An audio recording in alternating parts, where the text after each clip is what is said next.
Aujourd'hui c'est l'été, j'imagine que vous êtes tous en train de chasser la gueuse sur les plages en vacances. On va voir ensemble pourquoi, trois bonnes raisons d'aller chercher sa femme en fait en dehors des frontières françaises, à l'étranger, et non pas la sélectionner sur le marché français. Alors qu'est-ce que c'est que le couple déjà? Il y a une immense illusion, c'est pour ça qu'en fait la moitié des gens divorcent et l'autre moitié finissent par se haïr au bout de 30 ans. Le couple, généralement, c'est qu'on a un bon petit vide existentiel à gérer, et quand on rencontre une femme adéquate au niveau psychologique avec ses névroses, et ben on se retrouve avec une bonne partenaire pour remplir son vide existentiel à notre place, parce qu'on n'a pas envie de le faire soi-même. Et ce qui se passe, c'est que très rapidement, au bout de 1 à 4 ans environ, on s'aperçoit que l'autre ne comble plus le vide existentiel comme avant parfaitement, donc des différences commencent à apparaître, et généralement c'est là où on commence à se foutre sur la gueule. Donc il y a ceux qui prennent l'option de divorcer, et puis il y a ceux qui prennent l'option de rester, de faire un enfant et de construire un pseudo-couple, où ça finit toujours généralement par du noir, par du sang, par des engueulades, par de l'indifférence, par de la solitude, par de la misère affective et sexuelle la plupart du temps. On sait aujourd'hui dans les grandes statistiques françaises, mais c'est pas qu'en France, qu'il y a environ 1% des couples après 10 ans qui continuent de bien s'entendre dans leur chambre. Donc 1%, voilà, c'est le taux de probabilité, c'est une probabilité qui a affaire de moitié à devenir un trader gagnant. Ça montre à quel point c'est dur, à quel point ça repose sur une illusion, à quel point tout le monde se piège de la même manière. Alors, ce qui se passe, c'est que aujourd'hui, les gens qui échouent et qui divorcent, je parle pour mes hommes parce que vous êtes à 80% des hommes quand vous regardez mes vidéos, donc on va se parler entre mecs. Quand on échoue dans son couple et qu'on divorce, la loi, les États en fait sont là pour tondre les gens et prélever beaucoup d'impôts et pour faire ce job. L'homme blanc étant l'homme le plus difficile à contrôler sur Terre, les mecs qui dirigent le monde ont bien compris qu'en s'associant avec les femmes, c'était plus facile d'éviter la révolution et de tabasser fiscalement les hommes blancs. Donc du coup, ils ont émis tout un tas de lois. Je ne sais pas si vous allez m'entendre parce qu'il y a énormément de vent aujourd'hui. Ils ont émis tout un tas de lois destinées à utiliser les femmes pour contrôler l'homme dans les ménages.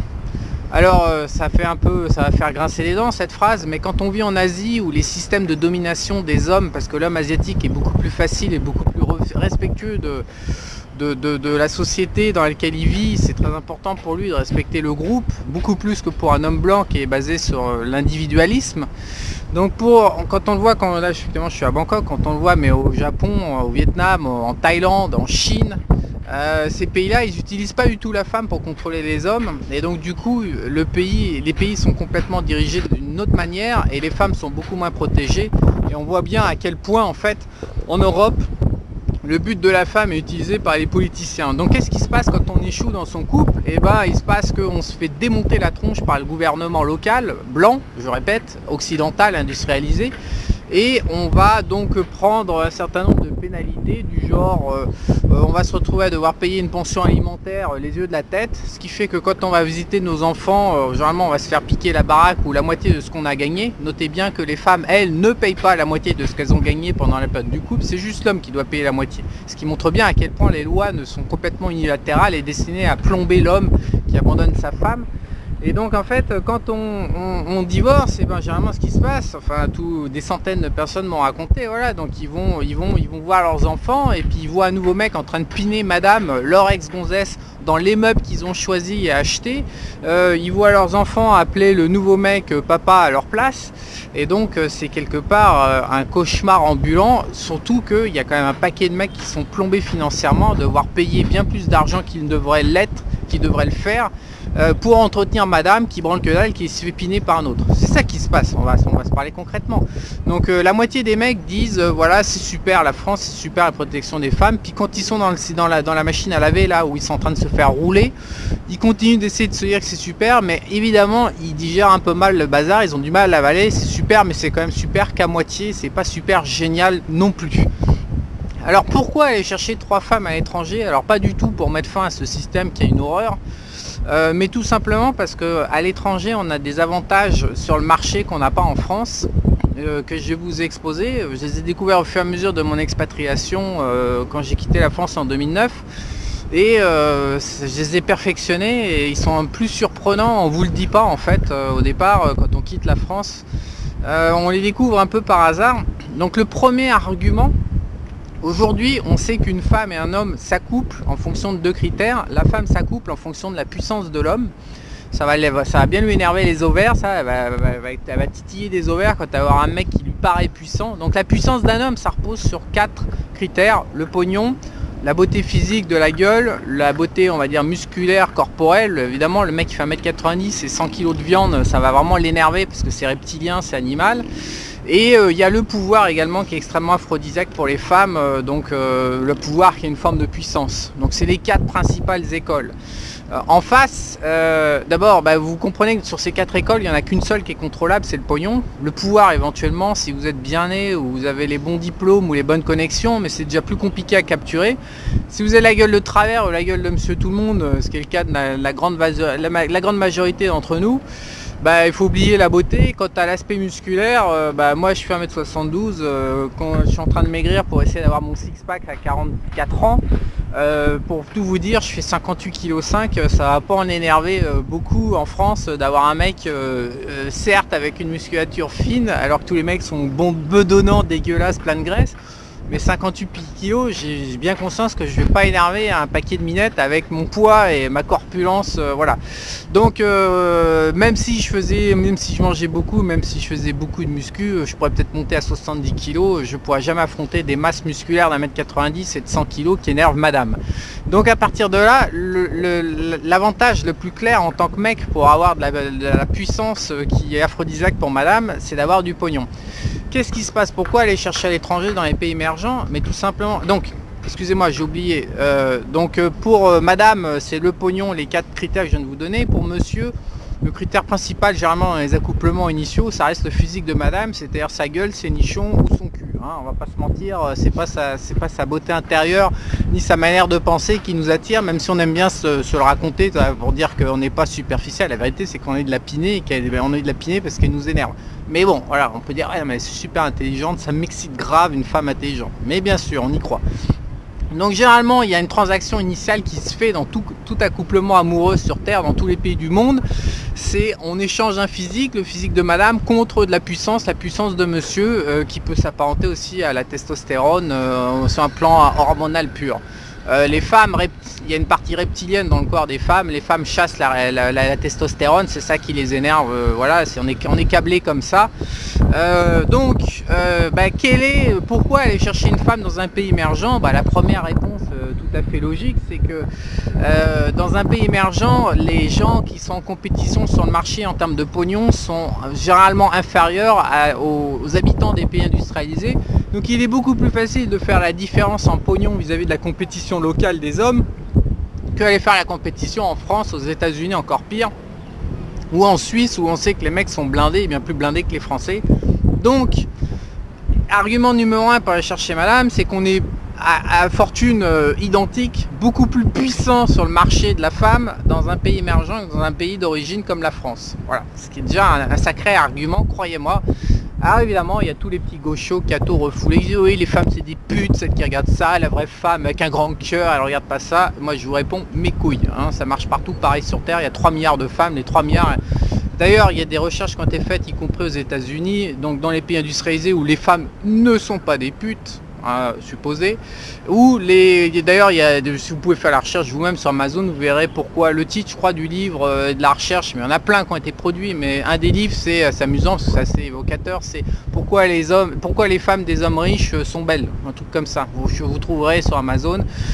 Voilà, et donc ça c'est mais les femmes ne sont pas des putes, mais bien sûr mes chers compatriotes catholiques, désolé de vous heurter, mais oui, les femmes blanches sont des putes comme toutes les autres parce qu'elles chassent le pognon, elles ne peuvent pas résister à la puissance et c'est normal, il n'y a absolument aucune, c'est la morale catholique qui nous a dit que c'était pas bien, mais la vérité c'est que c'est comme ça que ça se passe. Donc premier argument, aller faire la compète dans un pays où on a sans se casser les burnes, c'est-à-dire en maintenant notre niveau professionnel, et obtenir un résultat de puissance supérieur, c'est quand même, je trouve, bien plus malin que d'aller se faire chier affronter les mecs qui sont au même niveau que nous, voire un niveau supérieur. C'est quand même bien plus malin. À moins encore une fois d'être beau gosse, de faire 1m90 et d'avoir 100 kg, ou d'être connecté pour avoir du pouvoir politique ou autre, ou du pouvoir famous là, du pouvoir sur les réseaux sociaux, d'être connu, d'être célèbre en fait. Voilà. Deuxième argument pour aller chercher sa femme à l'étranger. Alors celui-là, j'avoue, je l'ai découvert en 2014, mais j'étais qu'une petite, la plus belle des 7 dernières années que j'ai tapé sur les 200. Elle était vraiment atomique, vraiment supérieurement belle par rapport à toutes les autres, il n'y avait pas à chier. Et elle me voulait pour père de ses futurs enfants. J'étais un heureux élu, voilà, c'était bien. Bon, sauf qu'elle était ravagée et que finalement je n'ai pas donné suite, même si j'ai recommencé à 3 reprises avec elle pour essayer d'eux, parce que mon ego de mâle se serait bien accommodé d'une superbe poule internationale avec un physique de folie, où il y avait la gueule, les nichons, les jambes, le cul cambré, tout ce qu'il fallait, toutes les options étaient cochées, bon, sauf qu'elle était complètement barrée, et donc j'étais, voilà. Toujours est-il qu'elle m'a dit un jour une phrase qui j'ai enquêté après, qui m'a permis de comprendre ce deuxième argument majeur. Elle m'a dit, oui mais moi dans mon pays, en l'occurrence la Thaïlande, personne veut de moi. Vous avez une bombe internationale comme vous n'avez pas vu depuis 7 ans dans je sais pas combien de pays, et la minute vous dit que personne dans son pays veut d'elle. Donc ça m'a un peu interpellé, et en fait après avoir creusé, avoir plus d'expérience d'expatriation, j'ai compris un truc, c'est que dans nos nombreux pays en voie de développement, il y a un système de caste ou un système féodal encore en place, et les gens de la haute, donc les mâles dominants, ne pinent pas, ou alors juste dans une chambre à côté, dans une garçonnière, mais les gens de la haute ne pinent pas les grognasses d'en bas, parce que c'est pas la même caste sociale et que ça ne se fait pas. Et nous, ça, en tant que blancs, où on a complètement aboli cette histoire de caste, on ne le devine pas.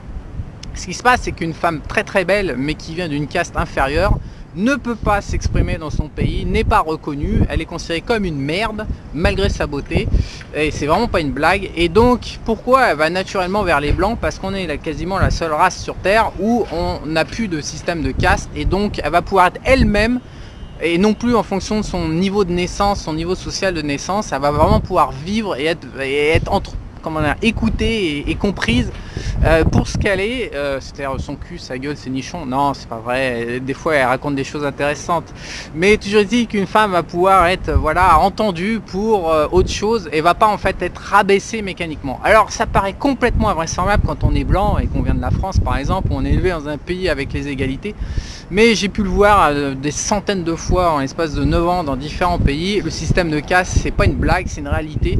Et donc le deuxième argument pour aller chercher une femme dans un pays émergent qui est super bonasse, que jamais vous pourrez espérer vous taper en France, c'est pas parce que vous avez du pognon et que c'est des putes, contrairement à ce que l'homme basique, gaucho, catholique refoulé, complètement idiot pense, mais tout simplement parce que la femme dans les pays émergents décote. Littéralement, sa valeur décote sur le marché à cause de son origine, de son lieu de naissance.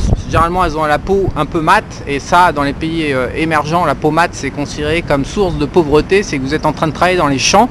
Et donc, ces femmes sont littéralement en train de décoter, elles ont une valeur folle, elles arriveraient sur les Champs-Élysées, il y aura 1000 mecs qui vont les piner et les épouser, mais dans leur pays d'origine, elles valent que dalle, personne s'y intéresse, ou du moins les mâles dominants s'y intéressent très peu.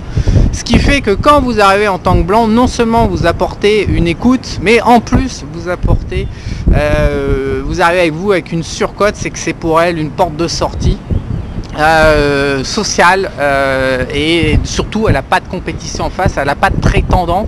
C'est-à-dire que vous arrivez avec une compétition extrêmement limitée. Donc c'est un atout sur le marché qui est phénoménal. Allez comme ça essayer d'attraper des minettes qui sont complètement décotées par rapport à leur physique. Quand on a un physique normal, comme c'est mon cas par exemple, et comme la majorité des Français ont, et ben c'est quand même une super opportunité. Il y en a partout dans le monde. Pourquoi aller se faire chier avec une blanche grosse dégueulasse mégère qui est protégée par le gouvernement français pour que vous puissiez payer vos 66% d'impôts, alors que le monde regorge de 500 millions de petites bonasses de 25-30 ans qui ne demandent qu'à se marier avec vous? J'avoue que je ne comprends pas comment mes congénères français peuvent être aussi idiots. Toujours est-il que ça fait bien longtemps que j'ai compris ça, en l'occurrence 3 ans, 4 ans, puisque 2014, et que je pratique avec assiduité pour mon plus grand profit. troisième raison d'aller chercher une nana en dehors de la France. Alors là, c'est un autre truc qui m'a été expliqué par un Français de Panama que j'avais pas compris. Je l'avais cerné, mais je l'avais pas mis les mots dessus. Et c'est incroyable comment, je sais même pas comment j'ai pu passer à côté de cette explication avant. Mais c'est une réalité. Il se trouve que l'homme blanc sur Terre est le seul homme, c'est la seule race, nous sommes la seule race en tant que blanc à ne pas foutre le camp une fois qu'on pine une nana et qu'on la met en cloque. Voilà, c'est le truc. En Afrique, la majorité des mecs se barrent, les latinos, la majorité se barrent et plantent leurs minettes. Donc ce qui se passe en Asie, bah, pareil, la Thaïlande regorge par exemple de femmes qui mettent au monde à 17, 18, 19 ans, voire pire, même en Colombie, il y en a, elles attaquent à 15 ans. Elles sont en cloque et puis le mec se barre, il est hors de question qu'il fasse sa vie avec. En fait, ce qui se passe, c'est que en tant que Français, en tant que blanc, voilà, en tant que catholique, je sais pas si c'est une histoire de religion ou quoi, ou de lavage de cerveau, ou je pourrais pas vous dire. Ce qui se passe, c'est que c'est une réalité, c'est que sur Terre, on est peut-être que 1 milliard d'hommes sur 3 milliards à rester une fois qu'on a mis madame en cloque. Bah, tout le monde ne reste pas, mais la plupart d'entre nous restons, alors que tous les hommes de toutes les races différentes sur Terre se barrent. Une femme, vous ne pouvez pas la prendre pour une nouille, quelle que soit son origine, hein, thaïlandaise, africaine, latina ou tout ce que vous voulez, elle est pas conne. Même en Russie, les mecs, c'est un peu hard. Il y a beaucoup d'opportunités à faire en Russie parce que les hommes picolent, sont ultra violents et après 30 ans, il y a quand même pas mal de mecs qui sont déjà un peu chelous, un peu abîmés par la life et il y a pas mal d'opportunités en Russie. Personnellement, je connais pas le marché russe. Toujours est-il que très nombreuses femmes sur Terre savent très bien que l'homme blanc est le seul sur lequel elles puissent espérer compter une fois qu'elles vont être enceintes pour élever leur progéniture. D'autant que, je le répète une énième fois, les gouvernements socialistes qui tapent 66% d'impôts utilisent la femme dans le monde blanc, mais dans les autres parties du monde, les gouvernements n'utilisent pas la femme, donc les femmes sont beaucoup moins protégées. Donc elles savent que faire un môme est une opération beaucoup plus risquée. Et donc, vous ne pouvez pas empêcher une belle femme de faire surcoter un mec blanc parce qu'elle sait que le jour où elle va faire un môme, et ben ce mec sera encore là pour la soutenir dans un horizon 5, 10, 15 ans et prendra pas la poudre d'escampette. Et donc ma conclusion, c'est que vous surcotez parce que à niveau de patrimoine équivalent, vous avez plus de pouvoir, plus de puissance, vous dégagez plus de puissance par rapport à la compétition locale des autres mecs. 2, les femmes belles des castes inférieures des pays émergents dont on n'a rien à branler en tant que blanc de savoir quelle est sa source et son origine sociale, alors absolument rien à foutre, et ben elles décotent, personne n'en veut. Et 3, nous surcomptons naturellement parce qu'on se barre pas quand les femmes, quand on fait un enfant. Voilà, donc moi ça me fait 3 bonnes raisons d'aller chercher une femme à l'étranger dans un pays émergent. Et en plus de tout ça, ces femmes là sont pas protégées par leur gouvernement généralement pour nous faire cracher un max d'impôts. Donc ça fait une 4e, c'est ce qu'on appelle la cerise sur le gâteau. Je vous dis à bientôt et je vous invite à aller acheter vos tickets d'avion et à abandonner vos relations foireuses avec vos mégères blanches qui de toute façon vont devenir énormes à horizon 10 ans si elles ne le sont pas déjà, et surtout qui vous font vous faire branler comme la moitié de la France, mais en fait c'est la moitié des requêtes Google. Je vous rappelle qu'il y a la moitié des femmes qui utilisent Google, ça veut dire qu'il y a 80 à 90% des hommes qui passent tous les jours, qui tapent des requêtes sur leur Google pour aller se branler la nouille, parce qu'ils peuvent pas piner madame dans la vraie vie. Et donc on se retrouve avec une bande de petits branleurs dans un monde virtuel du fantasme. Je vous invite vraiment à quitter ça parce que vous avez une valeur internationale que vous soupçonnez même pas, et c'est pas parce que ce sont des putes. Il faut arrêter de se mentir, c'est tout simplement parce qu'il y a des raisons techniques qui fait que vous aurez beaucoup plus de probabilité d'établir des relations amoureuses avec des femmes d'un niveau très largement supérieur, que ce soit physique, que ce soit en termes de qualité émotionnelle, de fidélité, et surtout qui ne chercheront pas à vous baiser la gueule et à vous faire du chantage affectif parce qu'elles savent qu'elles sont protégées par un gouvernement pour payer vos impôts.